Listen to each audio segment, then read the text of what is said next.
episode of SHADcast. You tuned into the podcast. Really excited about this episode. Yeah. Having another dope conversation with one of my player partners again. This is family right here. This just ain't one of my partners. This is real blood. This is family right here. Straight up. You know what I'm saying? Yeah. Real deal. If you a Jacob or a Hodge, yeah, you a special person. Real off the rip, you're a special. You just a one of a kind type of person. So I got SAINTLEO in the building, hey, AKA, you know what I'm saying, hey. Mike Hodge, you know what I'm saying, Junior, you know what I'm saying, the one and only, the man, the myth, the legend. What's up, man? How you doing? I'm good, man. I'm blessed, man. I've been waiting for this one for a minute. Nah, for real. I've been waiting for this one. I've been telling everybody about it, so I'm excited to be up. For real. I appreciate all the support. I know it's been a long time coming. We've been planning it. Then it had got canceled a little bit at one point, but we back on road to where we supposed to be. Yeah. You know what I'm saying? And y'all can see that we in a good mood right now, but I hate to bring the mood down a little bit. So I woke up this morning and I was like, man, I like to keep it natural. You know what I'm saying? So what we gonna talk about? Whatever the first thing on my mind, I try to incorporate everything that go on into that day into what the topic is. Try to get close as possible. Yeah. First thing first, I want to say rest in peace to Atlanta rapper Trouble. Trouble, man. Yes, sir. Woke up to that sad news. And I also want to say rest in peace to the famous Atlanta producer Metro Boomin. His mom passed away. Man. Also, you know what I'm saying? So it's too much. It's too much death going on, man. Tell me about it. Like in the music life, man, people really got to think about what they doing these days, man, because you'll get snatched up out of here in a heartbeat. Yeah. Straight up. No day is promised to no man. You know what I'm saying? Yep. You could be here one day, gone the next day. You rapping. Yeah. You being a rapper or artist. Yeah. Do you think that as you continue to go climb the ladders of your career, do you think that being a rapper is a dangerous job or is one of the most dangerous jobs? I think it's dangerous for the people, you know, for what you putting into it, the energy you putting into it. You know what I'm saying? If that's the lifestyle that you living and that's that's what you doing day in and day out, that's all you know. Right. You know what I'm saying? Some people are blind to that. You know what I'm saying? And some people, they live that every day. They don't care. They ain't scared of no death. They ain't scared of, no drama, no none of that. Yeah. So it just depends on the type of artist you are. I think it's real smart for people to make sure that if you're going to go in that lane, know what you're doing. A lot of these cats go in that lane not knowing what they doing. Right. And it's up to the gatekeepers and the OGs to make sure that they are keeping everything in line. You feel what I'm saying? But, that it's so loose these days, man. Ain't no such thing as structure no more. Right. So, I think that if you put in positive energy, you're going to get positive energy back. If you put in negative energy, hey, somebody going to check you. Right. You know what I'm saying? So that's how I go. Where did that, like you just said a key word, you just said chicken. That's the thing. People, it's like I can respect constructive criticism. That's really what it boiled down to. Yeah. Some people can't take being checked.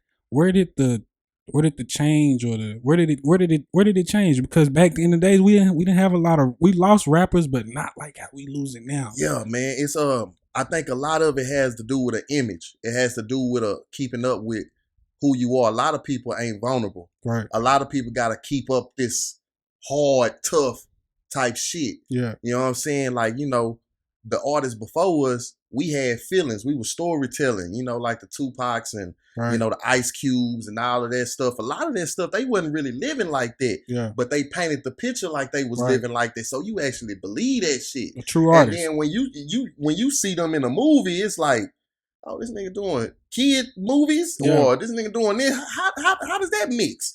You feel what I'm saying? So I think that the picture that the artist is painting, it comes from, I think how people was raised, how America got this shit set up, right? And how really, people ain't really got no guidance, man. And it came hip hop, rapping and artistry and R&B, all that all came from a artistic format. Right. And then the artistic format became reality. Right. Now it's about how real you are. Right. And I think it took away from the artistic part of everything. Yeah, you know what I'm saying? Yeah. So now, like, being a rapper or being an artist, you really, in this day and age, in order to get respect, in order to get kudos, in order to take off, you got to go through some shit. I feel like when you go through some shit, that's when your shit jump off. Niggas get shot. Like, their career be going. Yeah. Nigga get shot. Yeah. Blow up. Music ain't shit before he gets shot. Nigga get shot. Nigga got 1 million views. The Baby. Man. The Baby. You gotta have drama. I'll never forget seeing that orange mixtape pop up after seeing somebody get shot at that Walmart. It was like, man, he was out of there now. After he did that, or whatever transpired that day, he was out of there. But that's because we know that the fans know he pulled the trigger. Yeah. He'll do that. You know what I'm saying? So it's like they respect it a little more. Let me ask you this. Yeah. Being with everything that we just said, what made you say, okay, this is the lane that I want to, this is my passion. This is what I want to do. This is what I want to focus on. Regardless of the state of that it's in now, it doesn't change. That's a real good question. So you already know. A lot of people out there don't know. Like he said before we started, it's family for real. Yeah. So our family come from a real artistic musical background. Yeah. So this shit always been in me, folk. So it's just the way that I pursued it. I wanted to make sure that, I didn't come in it in a way that was going to be negative. But at the same time, people know who I am. I'm going to always keep it 1,000 and real. You feel what I'm saying? It's always been a passion of mine. So I never had it take away from what I wanted to do. I ain't never say, I'm going to get in this. And the reason why I got into it because it's really been in me forever. Right. But I study the game and, I come from a different cloth, dog. We come from a different cloth. Like, we know what to say and how to move and how not to move. It's a lot of people out here don't know how to do that. Yeah. You know what I'm saying? We got OGs and we got people in the street that told us, hey, you smart, you good at this, don't come this way. So, I taught, my pops, my uncles, cousins, all of that. Yeah. We all know that, hey, if you do it this way, make sure you don't do it this way. Yeah. We had that structure. You know what I'm saying? So I was never in the lane where, somebody gonna try to pop me or somebody gonna try to check me because, you know what I'm saying? I've always lived that positive way. Right. You feel what I'm saying? I always kept it 100 all my life. You never tried to be. I ain't never been no snake nigga. Right. I ain't never tried to get over on this. I ain't had no worries. Right. The niggas that done had worries and getting into this game, them the ones you gotta worry about. So I'm gonna walk the straight and narrow. So I ain't never really had nothing to worry about, folk. And it was something that was always in me. Anybody that knew me long enough knew I've been spitting. It was just, nigga, when you gonna really push it? Right. And the past couple of years, that's when I've really been pushing it. Right. And here we are. Well, I knew it was bound to happen, man. Your family is just it was even my cousin Jessica, like her voice. Yeah, for sure. You know what I'm saying? Like, yeah. You can tell, like, even your pops, he jokes and plays, but he can really hold a note. Yeah, don't be fooled. Don't be fooled. You know what I'm saying? Don't be fooled. He gonna like hearing that, but he can hold a note. You know what I'm saying? He can hold a note for sure. Yeah, man. Yeah, we all come from an artistic and musical background, man. I just, I've always written and did poetry and, what I'm saying, written, songs and raps and dialogues and this and that. It was just what really kind of kicked this shit off was the pandemic. Right. You know what I'm saying? Everybody was at home. I ain't have a job at the time and everybody was trying to figure out what they was going to do. Right. Everybody say the pandemic was crazy, but it was a blessing for a lot of people. Right. Exactly. It was the first time, and I don't think that shit gonna ever happen again, that the world stopped. You can't do nothing. You got 5-6 months or however long it took for you to get your life together and actually think about what you gonna do. And I think it was a blessing. And so, I everything, people dying and people going away, man, I said, I'm gonna get this music thing a shot. Yeah. And everybody that's been knowing me know I've been knowing how to spit. That ain't nothing new. It was just like, nigga, when you gonna go and for real and go? Yeah. They've been saying that for years. So that's how it was. Do you think your upbringing ever made you like kind of resist pulling back on like, chasing your dreams 100%, mashing the gas 100%? Nah, not necessarily. Like what's made me not go so hard was, life, man. You know what I'm saying? Going through, family issues, kids. Right. Like we really out here living. This ain't no fairy tale, no bullshit ass movie script. Right. This is real life. And so I had to really prioritize music or my life or my family Right. or my health or anything. You feel what I'm saying? Music gives me therapy, but at the same time, like I still got priorities that is above music at the time. You know what I'm saying? And that's what kind of made me not mash the gas so much. And as far as my upbringing, I ain't really had my family, my family real religious, my mom and dad, rest in peace with my mama. But rest every they never said you can't do this or you can't do that. I have people, that got real religious parents and they can't hardly do nothing. You feel what I'm saying? I got some cool peeps. You know what I'm saying? My daddy cool as a fan. Right. And so, you know what I'm saying? He ain't never said you can't do this. He ain't never said you can't do that. He said, hey, be yourself, but know where you come from. Right. That was number one. You know what I'm saying? Know what we believe in. Right. And so, that's all it's ever been. And to this day, that's the relationship we got. Yeah, that's amazing, man. Straight up. That's cool, man. You have to have a supporting family behind you 100%. Yeah. A lot of people wish that they had that, and they really straight up. And I really realized it, man. Straight up. I think that even with my kids, I look at my kids and I be like, man, I can. It's really amazing being a father. It's like you have the power in your hands to create whatever you want. Mm-hmm. The world to whatever you want to put out in the world, you have that power to mold it and create it and instill good morals and values into that person and see them grow, man. But we're going to take a quick shot real quick. After that shot, I'm going to ask you a question that everybody asks, man. I already know you're going to ask. You're not asked this question before, but let's take this quick shot real quick. Yeah, let's do it. Yes, sir. I already took one. This is my second one. Yeah, I'm behind, man. Yeah, I'm behind, man. Why? You behind. Yes, sir. Mm-hmm. There it is. Ooh. Yeah. You see? Look at you. Damn, he can't handle that, man. No drink at all. He can't handle that. Where did the question come from? Are preachers' kids the worst?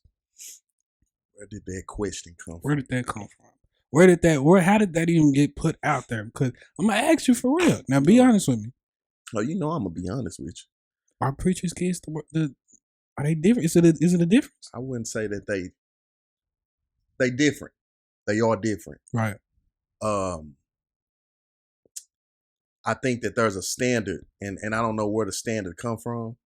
I think there's a standard that if you a child of a minister, you supposed to either follow their footsteps, right, or be holier than thou. Right.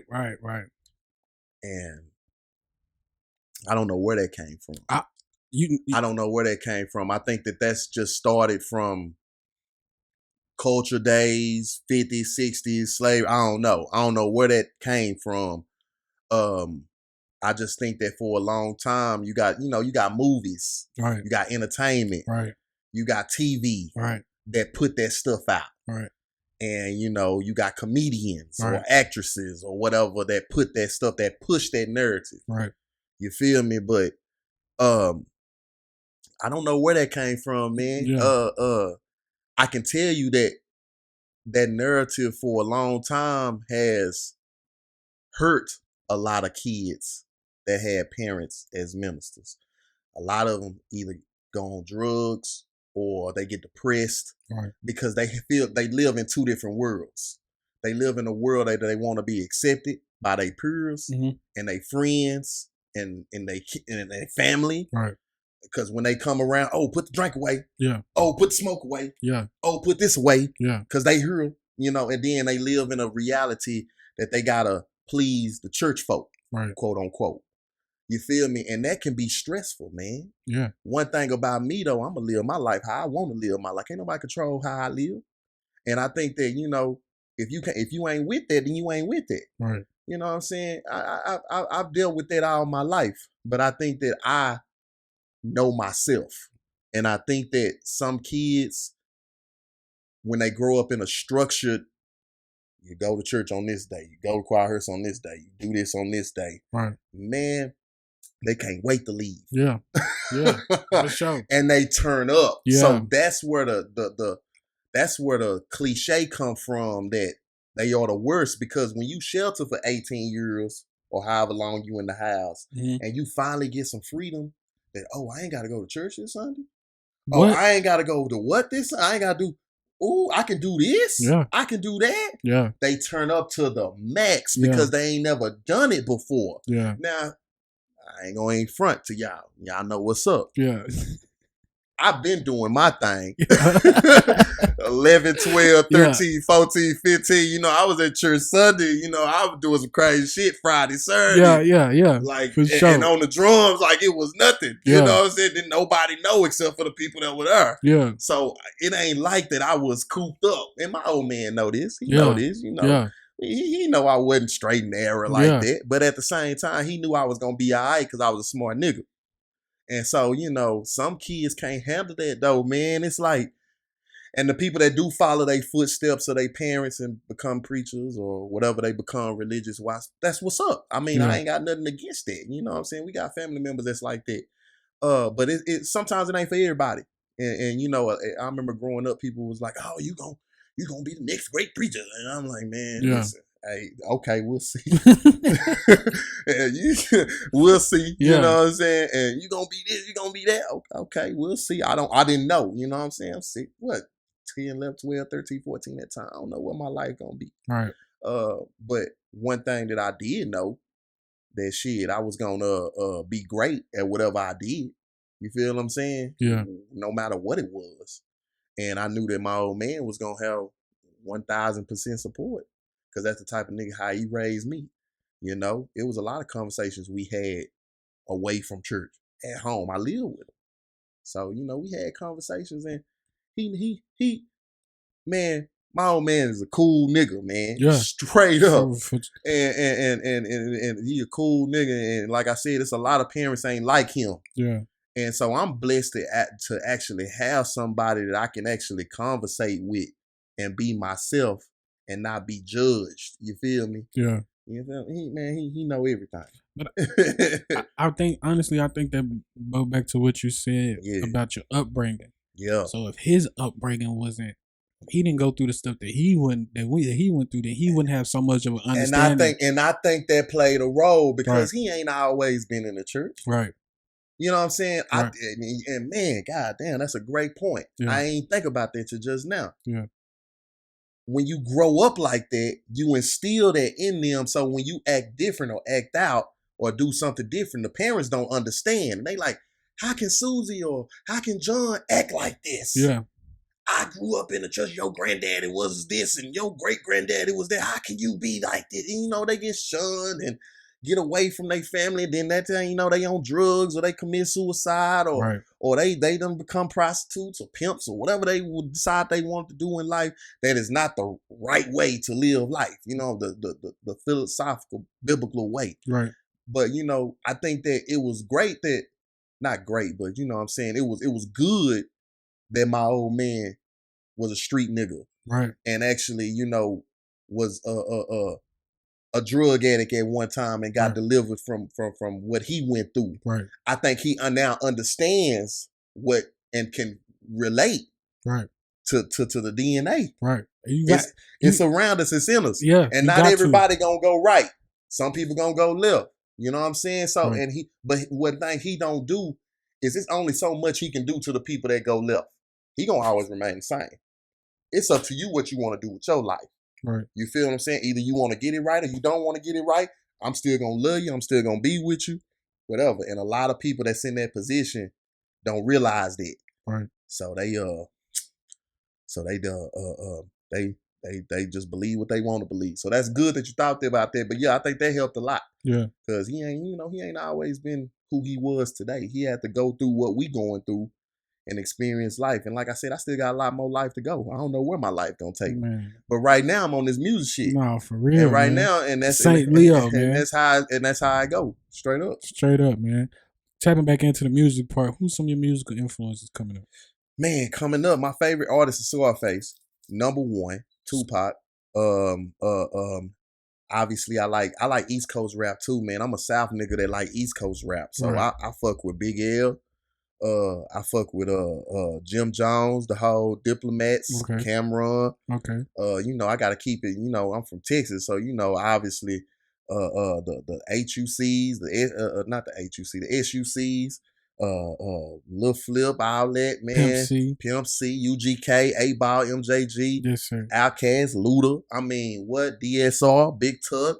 I listen to everything, even going to the West Coast, Cube, Snoop, Dre, Larry June, man, I listen to I'm glad you got everybody. I'm glad you got all these people, because this is my next question. Yeah. Because this is what I'm ready for. Now, when I made the Jay-Z comment, we're gonna talk about that after this. Oh, yeah, I forgot about her. I can't believe I ain't say that. Comment. Yeah, Give me your top 10 right now. Top 10 of all time. Of all time. I want your top 10 of all time. This means something to me, because I want to hear this. 10. I want to hear this. 10 of all time. And I'm only asking because I respect your opinion. Yeah, Scarface is on there. That nigga there. Number one. Scarface is number one for me, man. Okay. Scarface is number one for me. That motherfucker there, he was a fool. Pac is number 2 for me. Okay. Ice Cube is number 3 for me. Okay. A lot of people don't understand Ice Cube. Ice Cube really is for real. Number 4, man, you making this tough on me. Number 4, I gotta go lyrically, man. I gotta go.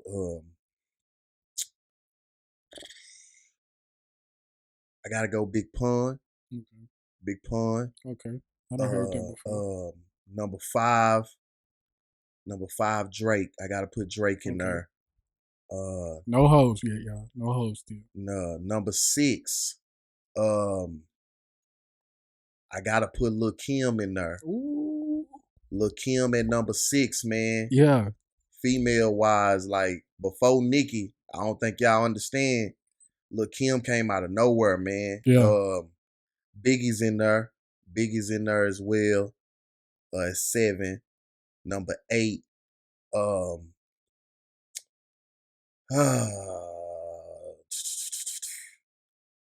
Number 8. I like Pimp C. Pimp C. And I like Pimp C from a musical standpoint. I don't really like, lyrics. He's a musician. Right. People don't understand like ad libs and vocals and tones and keys. Pimp C is a legend when it comes to that. Yeah. Hook master. Yeah. Number 9. I gotta throw in. Man, number 9 is gonna be tough. 9 and 10. I like Kendrick Lamar. Ooh. I like Kendrick Lamar. Then obviously finalize that with J. Cole. No Hove. No Hove. I didn't put Jay-Z in there, man. And the only reason why I didn't put Jay-Z in there is because Jay-Z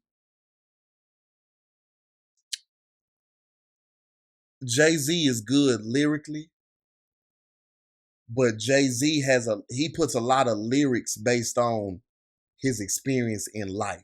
Right. Not saying artists don't do that. Everybody does it in life. I mean, like he puts everything. He puts his life in his lyrics. Right. When I talk about top 10, man, I'm talking about people that are actually musically talented. Right. And Jay-Z is we're gonna go viral. He's an artist, bro. He's an artist. He's an artist. But I haven't, and I love anybody that know me know I love Jay-Z. Yeah. So it's not no knock on Hove at all. For sure. But me as for a person that has a musical background that can creativity, like from nothing, create something. Like I think Hove has a lot of success from the person he works with, from the Pharrells, the Timberlands, the producers. Yeah. And then he knows how to capitalize off of what the creation was. Right. I'm talking about from pure scratch, nothing, make a song. That's my 10. I ain't heard that point. That's a bad point. That's right my 10. Yeah. Like, don't get me wrong, Hove is good. Yeah. He'll write the best, but I mean, like, you got to you look at Kendrick and J. Cole. They kind of, right now, Kendrick, man, he producing his own stuff. He like making the beats and all of that. You know what? I forgot about one person. I should have threw them in there. Who's that? Big Crit. Oh, okay. We getting somewhere. We getting somewhere. I forgot about that because I forgot about Big Crit because Big Crit is kind of on the musical. He can produce, make the beat. He can do the vocals. He can do the video. He can direct the video. Yes, sir. That's what I'm talking about. Yes, like sir. that's what creates an all-time list for me. Yeah. Hove, Jay-Z can make music, but I think that Hove, I wouldn't necessarily say needs help. Yeah. But needs other creators to make that shit come to life. Big names behind it. There you go. There you go. You got to be on that Swizz beat. That's what I'm saying. Yeah. That's what I'm saying. Yeah. I ain't never seen Jay-Z produce a beat. I ain't never seen Jay-Z run a video. Facts. I ain't never seen Jay-Z behind no piano. Yeah. I ain't never seen him blow no trumpet or play no guitar. Yeah. Scarface can play a guitar. Pimp C can do all these instruments. Big Crit can do all these instruments. Lil' Kim, believe it or not, she can produce. Missy Elliott can produce. Facts. Like it's a lot of stuff that a lot of people do in the background that don't necessarily make somebody a top 10 artist. So when you say artist, I think musician. Right. You know what I'm saying? Now other people gonna have a different top 10 or whatever because they thinking about the artistry, just the music. I think about the production. I think about the creativity. I think about the visual. I think about the vocals. And that's what makes my top 10. And so, yeah, man. That's why I asked, because I knew you were gonna hell yeah, I'm hit it right on the head, and I never heard that point made about Hove. That's a really good point. That's a really good point. I think we should factor that in. So yeah, because it all ties into it. Don't get me wrong. You put somebody in a room with a whole bunch of people that's creators, right? And they just need lyrics and a song. Hove is gonna give it to you, right, nonstop.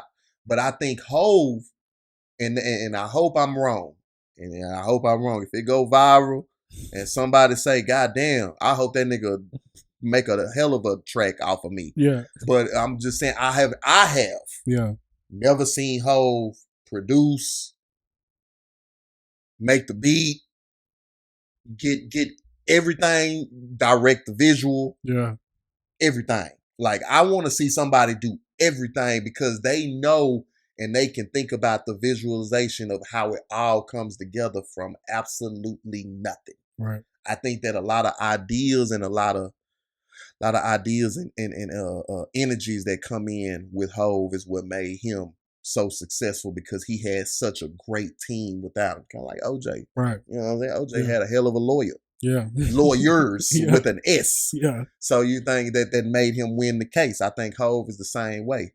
But don't get it twisted for 1 second. If he won't body you on no track. Right. He will definitely do that. But as far as what you asked, my top 10, I don't think about artists. I think about pure musicians. Yeah. Because I come from a musical background. There you go. You gotta respect it. So do we take out Drake in that sense of the top 10? Because I don't know if Drake is really, as far as I know, Hove has never had the ghostwriter tag put on him. Yeah. The rumor. He ain't made, we done heard that about Drake. I don't know how true it is. I don't know how false it is. But also on the same token that you talking about, I haven't heard of Drake doing the type of getting his hands dirty like how you talking about. I don't think we've heard of it yet. Right. Because he's still an artist. Right. And he's not trying to take away from the artist that he possibly did something for. Right. You feel what I'm saying? Oh, okay. Ooh, too many points. It's probably gonna come out later in life. Like, I didn't know Missy Elliott did so much than what she did. Yeah. If people don't know, look up Missy Elliott and her catalog. It's a reason why she ain't been on Versus. It's a reason why Busta Rhymes ain't been on Versus. Y'all got to really study this stuff. Like, these people do behind the scenes stuff of the biggest hits that we are listening to today. Yeah. But they got so much respect for the artists and how they made it come alive. You will never hear nothing about it. Yeah, I hate that, man. So I think that Drake. I'm not gonna sit here and say what he's done and what he hasn't done, right? Because then you know what I'm saying this shit will really go viral. Yeah. But I know for a fact that off of my research and what I have done, he has put a lot of artists in front. Right. Yeah, we done witnessed it. In front. We done witnessed it. And because he knows he can change somebody's life like that. Facts. You feel what I'm saying? Now, whether they are one-hit wonder or not, you know, he has done a lot of stuff behind the scenes as far as creativity, ideas for videos or producing or whatnot and stuff like that. But that's information usually don't come out until years later after they making money residual and they ain't got nothing to worry about. Because if that shit was to come out now, man, their whole career will be over. Yeah. Because it's like, oh shit. Damn. You really didn't do this like we thought you did this? Yeah. It's a lot of inner workings to the game that a lot of people don't know about. So, but me personally, I've been a Drake. I put a whole lot of people on Drake. Yeah. I was jamming Drake in 2007. Facts. Talk about it. And like Future. I was jamming Drake and Future in 2007 when people don't know about. I was jamming Drake before So Far Gone. A lot of y'all don't know he had a mixtape before So Far Gone. Yes, sir. And let me tell y'all something, man. Listen, I've been on Drake. I've been on him. I'm a music head. Yep. So it's a lot of people that's out there, man, that I put a lot of people on. And I know that boy there is multi-talented. Yep. And then on top of that, he can act. Yeah. And then he can host. And then he knows how to act in front of different crowds. That plays into a role of success as being a musician as well. You can't jump into every studio session with every producer. Right. He know how to do it all the way, man. So that's why I got him in my top 10. Facts. You gotta respect it. Yeah. What is SAINTLEO's recording process like? So you say you going in the studio. What's 3 things you gotta have in the studio? I go in the studio solo. Yeah. That's number 1. I don't go in the studio with a whole bunch of niggas. I don't go in a whole bunch of studio with a whole bunch of drink, liquor, smoke, or none of that. Yeah. And the reason for that is because I want you to feel my shit. Yeah. It's a reason why I ain't put no video out, kinfolk. Yeah. It's a reason why I ain't did that. It's because I want you to feel my songs. And I want you to feel what I feel when I record it. This is not no one-hit wonder. This is not no bullshit. So if you listen to my last tape, from start to finish, the shit jam. I don't care what nobody say. Yes. From start to finish. And I'm not just saying that shit because he's sitting right here. No, I ain't. For shit show. You say that. For shit show. I ain't even gonna cap to you. I'm one of them niggas. I will tell you to your face, hey man, that ain't what you need to do, bro. I'm gonna just tell you before a female tell you or somebody else tell you outside the door and you be ready to kill them or beat them up or something like that. That just ain't for you. My boy got it. Yeah.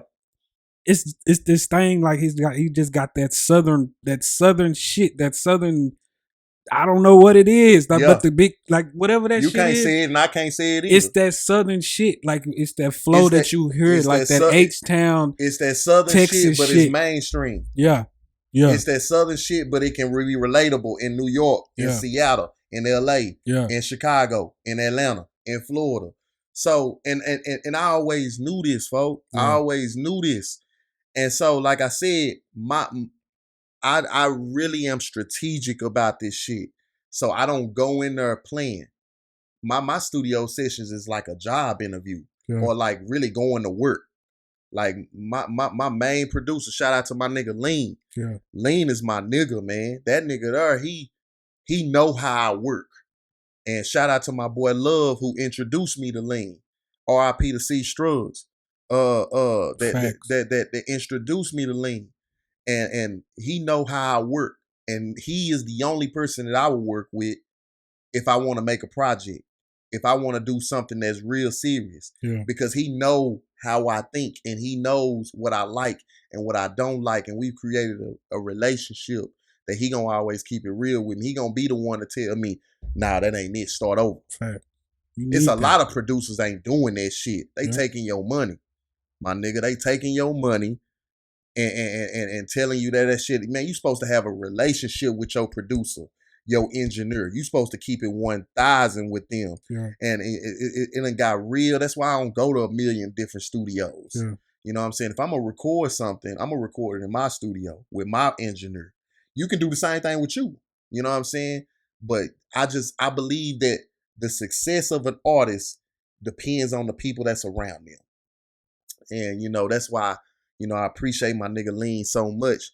But my process, let me get back to it. My shit, I might think of a hook while I'm asleep. I might wake up in the middle of the night and a fucking melody may come to me at 3 something in the morning. And I posted it on my social media before. You know, creative vibes, and I put the time on. Yeah. It'd be like 2:30, 3:30 in the morning. Like something just clicked, and I get up and write it down, or I record it on my phone, because that's authentic. Yeah. And I never overthink. Like if I lay it down, that's how it's gonna go. Yeah. I don't never go back and be like, I need to change that. Now I may do that in the studio, but when I'm creating, I don't do that. You know what I'm saying? And the reason why I may do that in the studio, because I may hear something. I can hear tones really well. I can hear keys really well. I can say, that needs to go up, or I need to do a low vocal, or I need to do a high vocal. But yeah, man, that's my recording process. So I usually just write. You know, I can't write every day. Right. I'm not in the mood to write today. So would you say most of your songs are written, or they off the top of their head? They written. They written down. They written. Well, let me put it like this. You punch They in? come off the top of my head, and then I write them down. Okay. So I guess it's kind of both. Yeah. You know, I don't punch in. Okay. It depends on the mood of the song. Right. If I'm making a party record, or if I'm making something that needs punching in, I would do it. But a lot of my stuff is one take. A lot of my stuff is 1 or 2 takes. My songs is 1 or 2 takes. Lean will vouch for it. I don't be in the studio all day. I can one take? One fucking take, fam. Straight up. Lean in my line. He'll comment on this shit right now. 1 or 2 takes. And 2 takes probably at the most. I go in one time. I do my goddamn verses. I'm done. I can tell you right now, if I book 3 hours of studio time, I can do 2 songs. If I book 5 hours of studio time, I can do 6 songs. I know this off the top of my head because I know how long it will take me to do a song. That's a machine. I don't need to do takes and punch ins and all of that stuff, because it's got to be authentic. Yeah. You know what I'm saying? Now, depending on the song, like I said, if it's a song that I want to create I want you to really hear my lyricism, I may take a little bit more time. But I'm not going to, and when I say a little bit more time, I mean like an extra take. Yeah. You might get a 3rd take on that. But man, Sandra, the album Sandra, named after my mama. Right. I booked total. It's 10 or 11 joints, 10 songs in one intro. Right. 10 songs. I did 5 hours of studio time. And I'm talking about the hook, the ad-libs, the verses, all of that. I don't take a long time on shit, man. Because I'm cold with it. I know that. I'm cold with it, bro. So yeah, I don't do a lot of time. I done been in, and that's why I don't do a lot of features. No offense to anybody else. Right. Some niggas take too long, bro. Yeah. Like a verse will take a nigga 3 hours. A verse. Yeah. 2 hours. I'm like, nigga, come on. Like, it's all good. Come on, dog. We ain't got all day, man. We got it ain't. I just think they don't have the trust in themselves to think that they shit don't. Like, I done heard niggas do back in the day when I was doing features and stuff like that. Don't get me wrong. I love doing features. Don't get me wrong. I do a feature with you at any time. Right. But back in the day, it was one nigga, man. This nigga had on a track 16 bars, easy, one verse. I'm thinking, hey, okay, let's knock this out in about an hour. I'm gonna give you a time. Man, an hour came up, bro. Nigga wasn't even done yet, and I'm like, what's wrong? I'm listening to it, sound good. You know what I'm saying? But he battle himself. Right. You know what I'm saying? And when you go to critiquing too much, it ain't authentic. Yeah. And that's why it don't come out like you, oh, this shit gonna go hard. And then you release it, you only got 28 views. Because I think that my shit, you feel my shit. Yeah. You know what I'm saying? You feel my shit. And you know, that's the thing. People can hear if it's real or not. Yeah. You feel me? That's how I think. That's 100% true. I feel like that a lot of times too. Like sometimes I be listening to music and I be like, man, somebody kept passing this song along and said this was hard. Yeah. Somebody kept telling you that this was hard, and it's not hard, bro. Shit ain't hard, dog. It's not hard, it's bro. A lot of trash niggas out here, fam. It's a lot. It's a lot of trash niggas out here, and that's why I just keep it low key.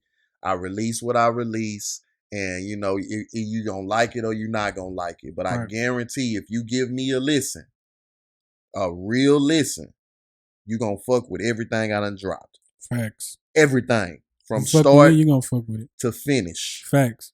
You gonna fuck with everything I dropped, and man, I got so much more in the tank. It's crazy.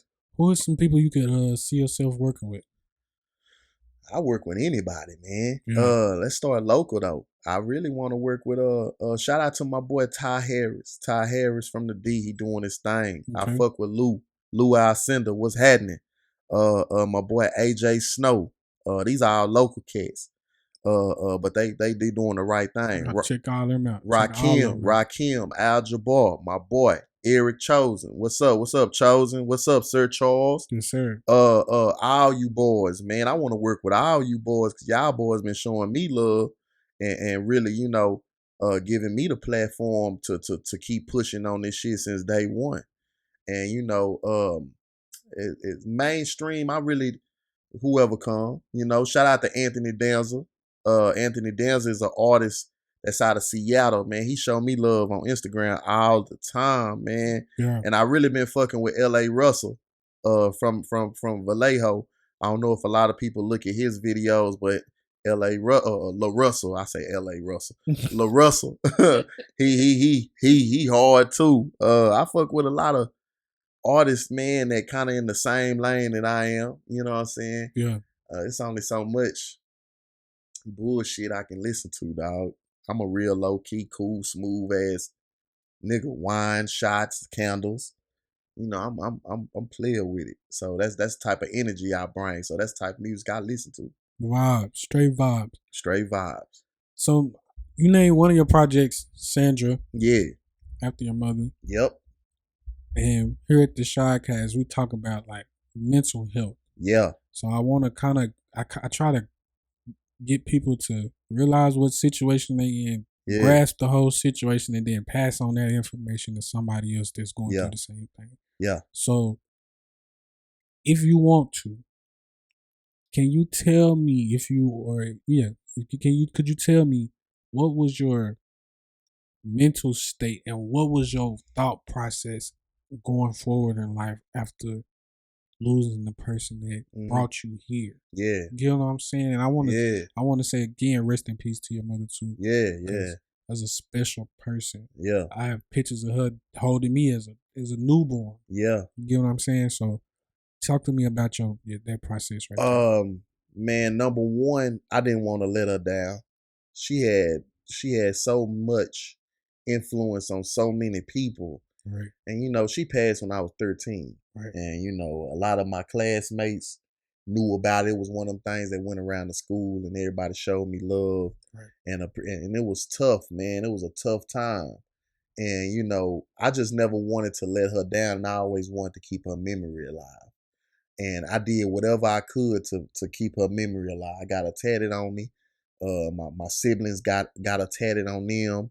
And you know, when I decided to push this music thing, I knew that her musical abilities, because my mom could sing, write. Man, anybody that knew my mom, y'all know what's up. Yes. She could do all of that effortlessly. Like effortless. I can't say the word, but it was no effort at all. It was easy to her. Right. And she could play the piano, and man, it was just, so I knew that those gifts was passed along to me from her. Right. So when I took this serious, I always said when I was 13, 14, 15, if I ever released an album or a tape or a poetry documentary or anything, right, and I don't know what it was, I was going to name it Sandra. right, Number one, because I knew for a fact that without her, this shit wouldn't be in me. right. And, and I always want to keep her legacy alive. So that's why that tape right there, when I released that, man, it meant a lot to me to actually finally do it. It's been in the works for years. Right. I just, man, it had to be the perfect time. It had to be right. And it had to jam. Period.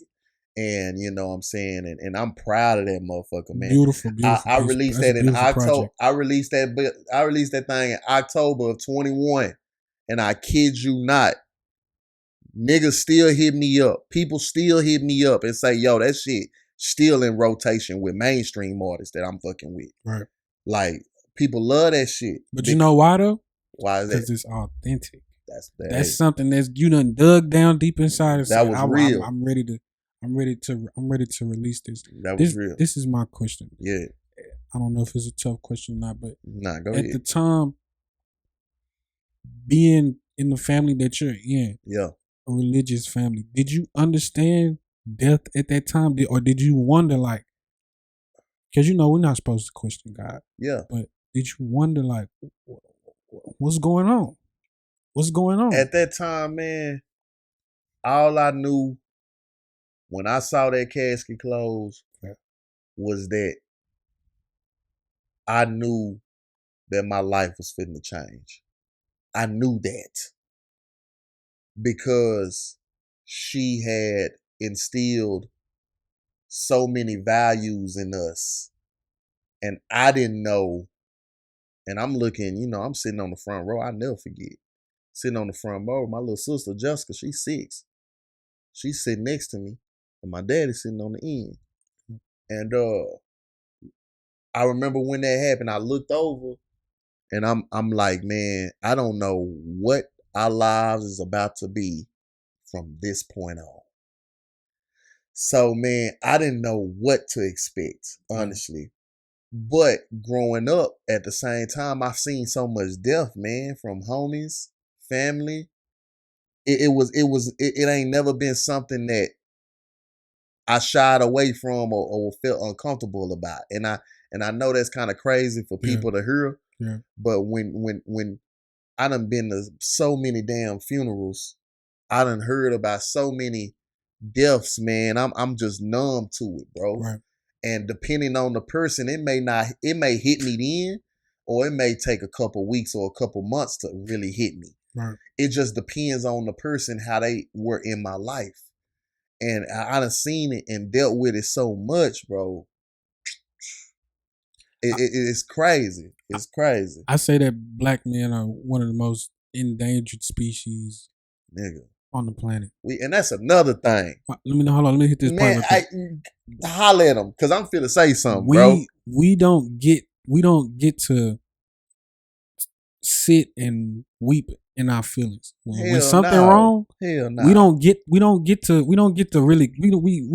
really cry about our partner we just lost last week. We got to keep it pushing. Yeah. Because everything that we worked for, we got to keep working every day to keep it. Everything that we done grind so hard to get it. Yeah. And it's been a long road coming to get it. And we can't let something that really should affect us and we think is normal, that shit not normal. I just listened to you say that. Yeah. It's normal. That's not normal. That ain't normal for us to it's feel like. It's not normal for us to say that. Right. It ain't normal. That's not normal. It's not normal for us to say that. But man, and then you bring a great point in regards to that. What I wanted to say is, you motherfucking black men, and I don't want to use the N-word. Yeah. Y'all quit hating on other black men, dog. Right. Straight like that, man. That's our problem. We are the only race that I feel that we gotta top each other. Yeah. And I get it. I get it, man. It's a pride thing. Yeah. It comes from slavery and how we was brought up and what granddaddy said and what that man. Hey man, if you see a nigga doing something, or excuse me, if you see another black male doing something that is positive, man, congratulate that man. Yeah. Cause you don't know what that man done went through to get to where he was at. If you go on my IG page, I don't care if it's on my page at SAINTLEO Music with the K at the end. Yes, I'm always congratulating or shouting out other people, bro. Facts. This is not a game with me. Yeah. And the reason why I do that is because I know that ain't hardly nobody supported that person, especially if they black. Facts. You got to get that shit out the mud. And especially in this city we call Dallas, motherfucking Texas, you got to get that shit out the mud. There ain't nobody going to give you no opportunity. So, nigga, you got to either push it yourself or really let that man know that, hey, I'm for real, I'm behind you, I see you. I may not comment or like on every post. It take 10 motherfucking seconds to tag somebody and say, hey, man, keep going. Everybody ain't that goddamn busy, man. Facts. So we the real ones see you. So everybody that I done named and talked about in this podcast, I done shouted you out. And this ain't no shout out to cover what I ain't done. Yeah. I've been consistent with y'all. Yeah. When y'all put out projects, when y'all put out songs or whatever, man, I must always show love. Every time we throw up new content, you showing love. Even if you don't do it back, bro. Yeah. Even if you don't do it, I ain't looking for nothing in return. Facts. I'ma always keep it real because I already know it's somebody watching me that's gonna keep me right. Yeah. And that's why real niggas fuck with me. And that's why people that listen to me fuck with me. Because they like, this nigga's legit. He a little bit different. Yeah. Yeah, let me holler at this nigga. Let me give this nigga 10 seconds or 3 minutes of my time. And that's all I ever asked for. Yeah. That's it. Straight up. How did having, you got your daughter with you, how did having your daughter change your life? Especially a girl. A girl. Because after I had my daughter, man. Let me tell you something about that, man. Let me tell you something. I'll never forget when my little daughter was born. Yeah. The minute I seen her come out of the womb, yeah, something clicked in my head that it is no longer about me. Yeah. And anybody that is a father or a parent, well, I'm going to speak specifically father. I don't know how mothers feel. But a father, if you present or was present at your child, whether they are a son or a girl, when they come out the womb, it's something that clicks that is like, I will make sure that this person is taken care of for the rest of their life. 100%. It is not something that is taught. Yeah. It is not something that you can read about. Right. It is something that you feel because you're overwhelmed with emotion from the room. You seeing your girl that you with or that you love or that you done had interrelationship, whatever it may be. Yeah. You see this person going through what they going through, right? And you want to make sure that you've done your part. And your part is that you went through that. Now I'm gonna take care of this. So it changed everything, bro. It changed everything. And man, my little girl is a blessing. And you know, I don't regret anything that went on in regards to her being here, man. I love her to death, man, and she gonna do great things. And she knows that her daddy loves her. Yeah. And anybody that say anything different about my name, fuck you. Yeah. And it ain't, nigga, let me tell you something, bro. I love my little girl. Yeah. I don't know what you been reading or seeing or hearing or whatever. Yeah. Fuck everything. Nigga, I love that girl and I will always be present in her life. Pulled up with her. And pulled up with her. She with me, you feel me? Pulled up with her. Yeah, and I got her. So yeah, how about that? And I'm talking about Olivia. Yeah. And that's my little girl, man. I love her to death, man. No, for so real. Shouts out to Olivia, that's my baby. And she will always be my baby and she will want for nothing. And that's what I gotta say about that. Yes, sir. Yes, sir. Talk to me a little bit about some advice that your dad gave, because one time we was sitting in church one time. Yeah. He said something that hit home to me and it always stayed with me. Yeah. He said, opportunity plus initiative equals success. So you done heard it, but you done heard it before, man. That doesn't stick. That stick opportunity plus initiative equals success. Let's break it down. Opportunity. You gotta have the opportunity Let's use me and my music Right. for an example. The opportunity was the world shutting down, pandemic. Right. That was the opportunity. I had the opportunity to think about my life and what I wanted to do at that point in time. Everybody had a reset button. Yeah. March of 2020. Everybody. What were you going to do to expand on that? Was you going to do the same thing? Was you going to do something different? Were you going to change careers? What was you going to do? Yeah. The world shut down. That was my opportunity. The initiative is actually the research, the game planning, the thinking about it, the passion, the buying the equipment, the shit that we doing right now. Facts. For your initiative with this SHADcast. You feel me? All of that. Buying the equipment, meeting the producers, getting up off the couch and actually doing something. Yeah. Don't expect everything to be given to you. Facts. That's the initiative. All you need is those two things to be successful. Yeah. That's all you need. That's all you need. Yeah. Now, once you're successful, I think it's another layer to that. You're going to always have ups and downs. Everything is not going to always go your way. I've been doing music, taking it serious, like social media, putting out music for about a year and a half, 2 years. Have I been, satisfied with the results or whatever? I don't really think about that because I do that shit from the heart. Right. It's a passion for me. I'm not looking to get rich. Yeah. What I'm looking to do is to make you feel me. Yeah. You feel what I'm saying? And I'm gonna become a legend off of that. I'm gonna become a real nigga off of that. Facts. You know what I'm saying? And so I think that the thing that comes after the success is how you deal with the ups and downs. At a point in time, you had to stop doing what you was doing because you had some shit come up. Facts. But look at you now. We doing this shit again, nigga. We ain't stopping. Yeah. We ain't stopping, bro. Yeah. So it's how you deal with it. Pick yourself up and do it again. And sometimes, do you need another opportunity? You can do opportunity and initiative success as many times as you want. You can start over again. Yeah. You may go down and it's another opportunity. Yeah. Now you gotta do initiative and it's success. Yeah. So that's real what he did. So, all I'm saying is that whatever you do, don't give up. Yeah. That's what I will say. Yeah. Whatever you do, don't give a fuck about what other people saying. Who gives a damn about what you saying? Oh, you doing a podcast? Everybody do podcast. I don't give a damn. I'm gonna do it because I want to do it. Yeah, I see what I can bring different to the table. And let me tell you something. My next project, I'm finna drop it right now. Everybody know that been following me. My next project title is called Consistency Kills. Yes, sir. Listen to that title. Consistency kills. I got a quote that I heard the other day. It says, when you can't stay motivated, stay consistent. Stay consistent. Consistency kills. Let me tell you something. You may not get the results that you hearing for, but if you stay consistent, it's going to kill all that noise that you hear. It's going to kill all them people that doubted you. It's going to kill all them people that say, oh, nah, you ain't shit. It's going to kill them. Yeah.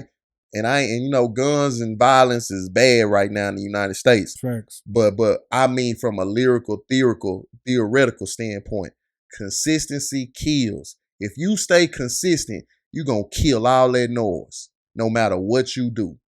Stay consistent. Yeah. And that's my next shit. And let me tell you something, boy, you thought Sandra went hard. Fam. Nigga, I got consistency kill. I got consistency. I got that track, that album is already written down and in my head, man. And I already got it. Yeah. I just gotta wait on the right time to drop it. Yeah. Because I want to drop it at a time that is going to be meaningful to everybody. Yeah. And it's so much going on. I don't want my hard work to go to waste because of what other folks have done. Right. So, you know what I'm saying? I'm real strategic about this, man. I don't play games with it because I know somebody is going to feel it and somebody going to say, oh, yeah, this nigga go hard. And, that's my thing. So, good question, man. Appreciate it. I want to talk about one more thing before I get into this new content and this new music. Yeah, for sure. Kevin Samuels. Uh-oh. Passed away. Yeah, he sure did. About a week. I want to say a week or two ago. Condolences to Kevin Samuels. I actually heard that, which I thought about it too because it makes sense. What's that? He drunk a lot of Red Bull. Goddamn. You hitting on something because I drank a lot of Red Bull. Hey, I just had one before I came here. He drank a lot of Red Bull. Yeah. But I just heard a lot of bad reviews about Red Bull. But ultimately, what's your take on Kevin Samuels? Was he reaching? Do you feel like he was being disrespectful? Kevin Samuels, let me tell you something, dog. Kevin Samuels, I understood his angle. Mm-hmm. I understood his angle. I understood what he was trying to do. Mm-hmm. I just think that it was interpreted in the most disrespectful way possible. Yeah. There's a way to tell somebody if you are not right for this person. Yeah. It's a way to say that you are not. And I think what had him, and I think he built on the success of that backlash. Yeah. I think that he had to keep that up. Yeah.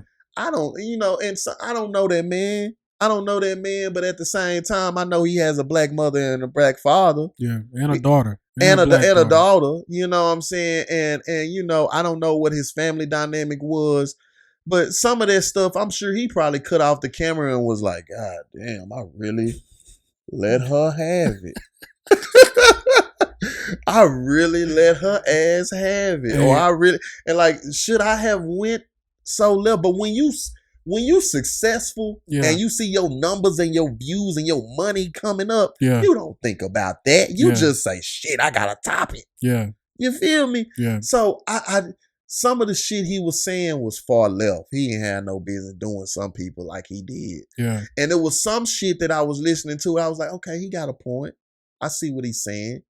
I think he probably should have said it differently. Yeah. But I get it. Yeah. So it was a balance of both things. He was on a motherfucking fine line of just like being just one of the most hated people, I seen some people that actually glorified his death, and then I seen some people that was really hurt that he passed. Yeah, yeah. So that shows right there. It depends on the person how they took it. Yeah. And everybody's minds think different, bro. So it's like, I feel like if he said something and kind of hit home to you, and then you got kind of pissed off about it, that's where that came from. That's where that came from. Because he was probably motherfucking right. Yeah. You was doing what he was saying, what you don't need to do, and then whatever happened to you. Yeah. And so you feel some type of way. Yeah. Some people hate having that mirror put in their face, bro. Man. Some people some people cannot take constructive criticism. Yeah. People can't take criticism, period. So, but you know, God rest his soul. You know what I'm saying? I don't know what he died from or what led up to it, but I didn't hear that. But shit, that scared the hell out of me because I'm a Red Bull drinker. Yeah. You feel what I'm saying? Yeah. And so, you know, I don't never want that to happen. But that's crazy. But yeah, man, I think Kevin Samuels was misunderstood to the left crowd, and was hated with the right crowd, and he just built his success off of doing that, and that's okay, man. One thing I will say is he is a hell of a marketer. Yeah, that he's a hell of a marketer. I would have had him on my team, and like, what do I need to do to get views? Yeah, he know what to say. He know how to say it. He know what to trigger you. Facts. He know like how to stop. He know how to. Man, he was good at that shit. Yeah, and sometimes you need somebody that's a good marketer on your team. I could, you know, he would be great at marketing and, you know, building revenue for getting attention. So, yeah, that's how I felt about Kevin Samuels. What about Charleston White? Charleston White, that's my nigga, man. I fucks with Charleston. A lot of people don't fuck with Charleston White, man. I fuck with Charleston White. Yeah. And I just think that a lot of people think he crazy, but the nigga be speaking facts. Facts. He be speaking facts. Now, it's another thing. He's almost in the Kevin Samuels lane. Yeah. He don't give a fuck about what you say. Yeah. But I mean, the points that he's saying, I'm gonna say I don't want to put no percentages on it, but most of the shit he's saying is more than half. Yeah. I say that is like real legit. I just think his approach and his demeanor and how he says it, once again, rubs people the wrong way. And they say, oh, this motherfucker here is like this or like that. But I fucks with Charleston White. Yeah. Shout out to Charleston White. Yeah. Man, hey, man, you can always fuck with SAINTLEO and get a skit on SAINTLEO project anytime.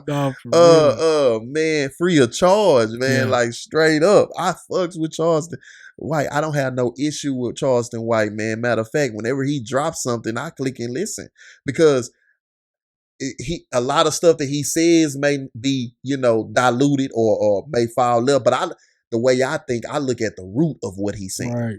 Right. I don't take all the extra shit. So he might have a 4-minute video and 30 seconds of it may be like the real issue. Yeah. What he really wanted to say. The other 3 minutes and 30 seconds may just be his personality. Right. Just to get your attention. Just to get your attention, just to get views. And that motherfucker smart. Yeah. So he know how to do that. Yeah. You ask him a question, he already got the motherfucking answer in his head. He gonna answer it. And then he gonna add that Charleston White demeanor that make you click, that make you listen. I think the people that don't understand what he be really saying, they listen to it looking for the bullshit. They looking for the bullshit. When they click it, they go looking for the bullshit already. And a lot of people pay attention to that 3 minutes and 30 seconds of bullshit. Right. But me, my mind is, I think differently, bro. Yeah. I really do think differently, man. Yeah. I listen for that 30 seconds of real. Yeah. And I'm like, okay, if he can say that, then I know that this shit is fluff. Yeah. This is for the views. Yeah. This is for the camera. And that's why bloggers love him. Yeah. Because bloggers and podcast people, the SHADcast. They know he gonna give you some views. Yeah. Views, you feel me? Yeah. But he be speaking some real shit if you really listen to the root of what the answer is with the question that's being asked. Yeah. Yeah, straight up. Okay. One more person I'm going to ask you about. Yeah, holla at me. Sister Monday. My sister. Rest in peace. Yeah, man. Beautiful voice. Yeah, she was on Sandra. Man. She was on Sandra. Anybody that know, if you listen to the song Sandra, the very ending is a voicemail of my sister, her name Monday. Mm-hmm. And that voicemail was to my other sister, D, I believe it was D, or maybe Sam, one of them. Yeah. But that voicemail was her voice. I wanted to make that track really special and collaborate her and my mama. Mm-hmm. And you know what I'm saying? And I didn't want to make it too much that I did a song called Monday and then a song called Sandra. Because then that's too much thinking. Yeah. Like I said earlier, if you've been listening and still fucking with me on this podcast. Yeah. I wanted to be authentic. Yeah. So I wanted to put something that made her feel a part of that track just as much. My sister Monday was real shy. I wouldn't say shy, but she wouldn't, if she didn't really know you like that, she's not gonna hang around you. You feel what I'm saying? She would appreciate a song, if I did a song, and I might do one. Yeah. But she's not looking for that. She doesn't look for attention. Yeah. She doesn't look for recognition. Facts. She does shit from the bottom of her heart. Man. So anything that is as little as me putting a clip, that will mean, if she was alive today, if she heard that song, she'll be in tears. Yeah. And she only on the song for like the last 10, 15 seconds of it. Yeah. You know what I'm saying? So rest in peace, Monday, man. I love Angel. She was an angel. Yeah, she was funny too, man. Man, what? What? All them choir practices. She was comedian, man. I always say Sister Monday she had the power to be able to make you sing. She can sing so good that in the choir, whoever off pitch, she gonna come to you. Yeah. She gonna stand there, she gonna hold her hand till you get it right. And then somehow, some way you gonna get it right. You gonna sound like gonna sound what you need to sound like, man. But this is real. This is real musical background. So anybody that fuck with SAINTLEO music, man, you really gonna feel my shit because this is real musical background. This is family right here. He'll tell you everything. Yo, that's why people is actually taking time to listen to me. Yeah. Because they know I ain't no fly by night nigga. Yeah. You know what I'm saying? They gonna be like, oh, he make music. First of all, I didn't know he made music. Yeah. Second of all, I'm going to fuck with him because he always been real with me and I love him to death. And that's fam, he 100. Yeah. And then when you hear me, you like, oh shit, this nigga actually jams. Yep. He ain't no, one hit wonder. Yep. You feel what I'm saying? Or I'm not going to put nothing out. I'm not going to put nothing out that's trash, bro. I'm going to just go on, keep it real. Yeah. If people going to feel it. If you don't feel it, that means it's just not for you.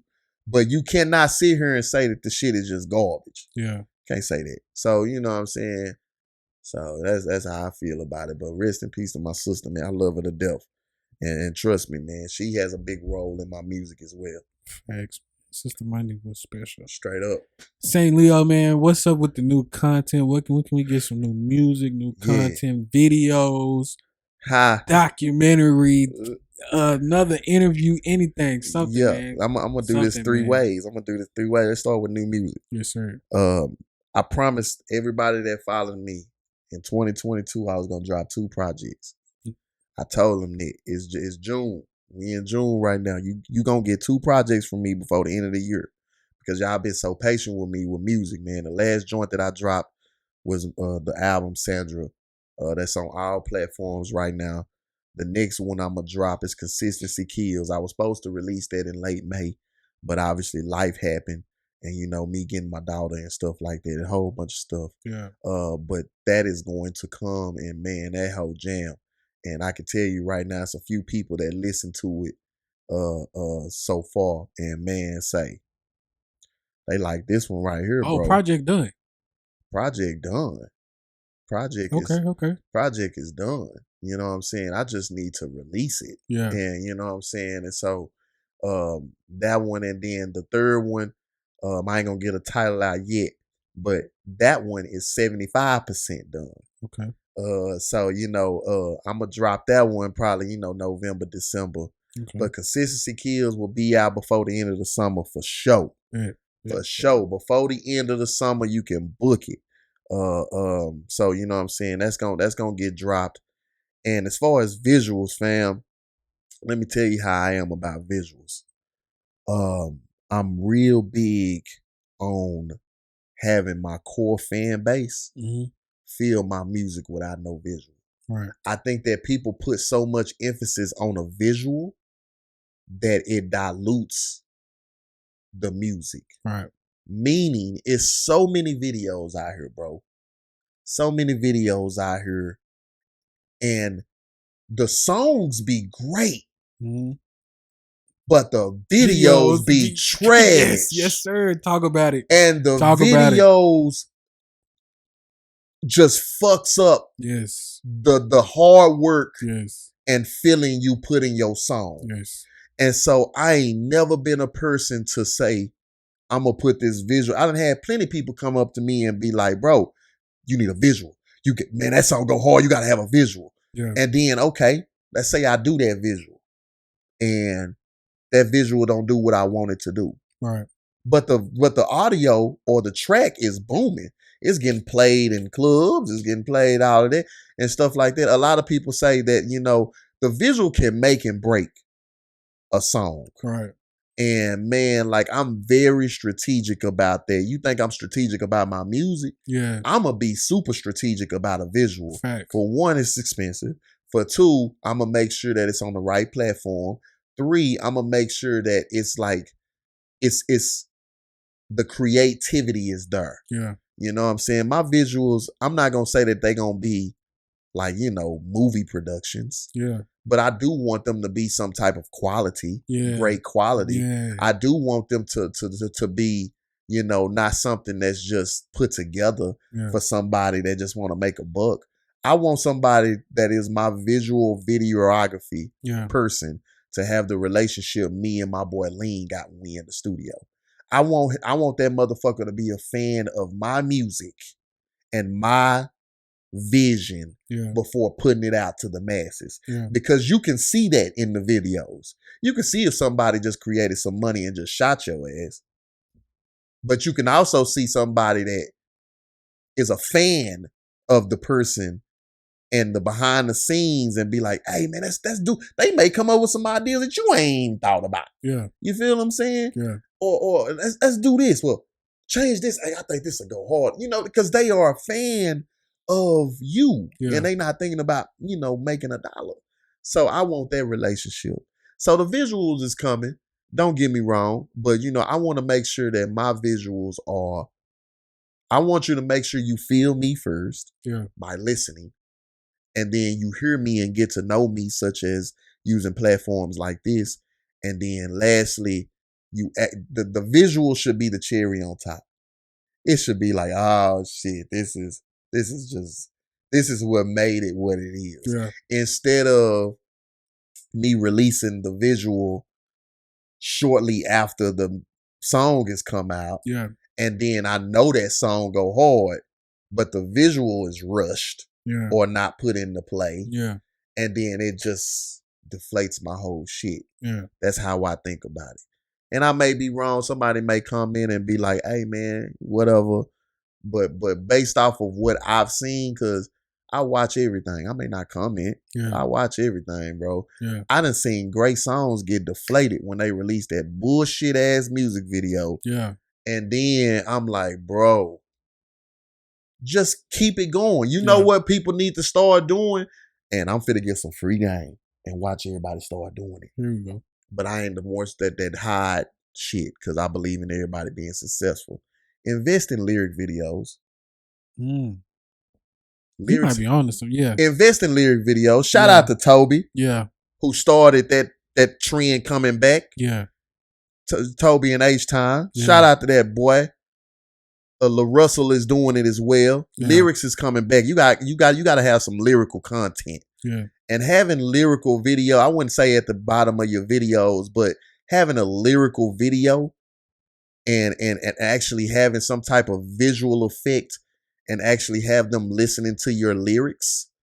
I think lyric videos does better than visuals. Yeah. Because for one, the person learns your song faster. Yeah. And they actually can hear what you're saying that they may not heard on their first listen. If I'm looking at it and I'm listening to it and I hear it and I see them words, oh shit, he said that. The song make more sense now. The song make more sense now. Yeah. You feel what I'm saying? So invest in lyric videos. Yeah.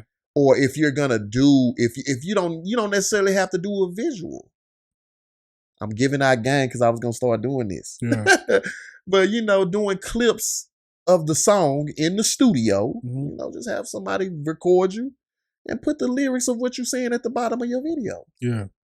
That's starting to become a trend now slowly. Yeah. I'm starting to see that a lot more. Okay. And so, I think that if you do that, you'll bring in people that are actually listening and hearing you and feeling you. Yeah. And when you get that feel and you get that foundation and you get the mass and you get them people that are behind you, they gonna fuck with you no matter what you put out. A visual, a children's book, a cup, a liquor, it don't matter what you put out because they know you are legit. Facts. That's when you got a fan core base that's like that no matter how long you've been away and my 2,000 people, I'm going to shout out 2,000 followers, however many I got. Yeah. You motherfuckers been rocking with me from the beginning. Yeah. And I love every single one of y'all that's been rocking with me. Shout out to Los Angeles, Seattle. The West Coast has been jamming my shit like crazy. And I see that shit every time I check my numbers every now and then. And man, shout out to Seattle, Portland, LA, the Bay Area, Oakland. Shout out to Chicago too. Houston been fucking with me. Miami's been fucking with me. And Virginia. Virginia, man. Them spots right there been fucking with me heavy. So yeah, man, it's all love. Nah, for real. It's all a blessing. Yeah. SAINTLEO, man. It's been a real dope conversation, man. It's a pleasure having you on the SHADcast, man. And I'm going to be back. I'm going to be back. Just wait. Nah, for real. The first of many, man. Yeah. I appreciate y'all for tuning in. Straight like that. This has been another episode of SHADcast. SHADcast all the way, man. I'm proud of you. Appreciate it, man. Keep it going. Appreciate it. Keep having dope guests, man. Everybody that you have had on here, you put me on. Yes, sir. Because I actually watch these shits. And you know what I'm saying? I ain't no nigga that's going to say, hey, I ain't going to do nothing. I watch watch it or I listen to it. Yeah. While I'm at work or in the car or whatever. And I follow everybody. Everybody hey, if y'all see me, I follow you. I fuck with you because I know you fucking with some real people, man. So proud of you as well, man. Keep it up. Appreciate it, man. And y'all out there, don't forget when you can't stay motivated, stay consistent. Stay consistent. This is another episode of SHADcast, and we out. Peace. We out of here. Peace out.